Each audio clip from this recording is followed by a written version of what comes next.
কিয়ামতের দিন রাসূল সাল্লাল্লাহু আলাইহি সাল্লাম তার নিজ হাতে আমাদের হাউজে কাউসারের পানি পান করাবেন।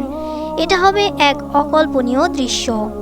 মানুষের মৃত্যুর পর কিয়ামত দিবস হবে এক ভয়ঙ্কর দিন।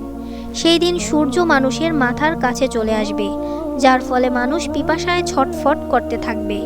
তখন রাসূল সাল্লাল্লাহু আলাইহি সাল্লাম তার উম্মার জন্য একটি বিশেষ পানির ব্যবস্থা করাবেন, যার নাম হবে হাউজে কাউসারের পানি। বিচারের মাঠে শুধুমাত্র রাসূল সাল্লাল্লাহু আলাইহি সাল্লামের উম্মার জন্যই এই বিশেষ পানির ব্যবস্থা থাকবে। এই পানিটি সরাসরি জান্নাত থেকে আসবে। এই পানি এতটাই স্বচ্ছ হবে যা সাদা দুধের থেকেও উজ্জ্বল হবে, আর স্বাদে হবে মধুর থেকেও বেশি মিষ্টি।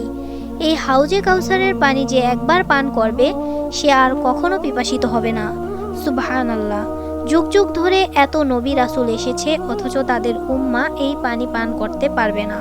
শুধুমাত্র রাসূল সাল্লাল্লাহু আলাইহি ওয়াসাল্লামের উম্মার জন্যই এই পানি নির্ধারণ করা হয়েছে। আলহামদুলিল্লাহ।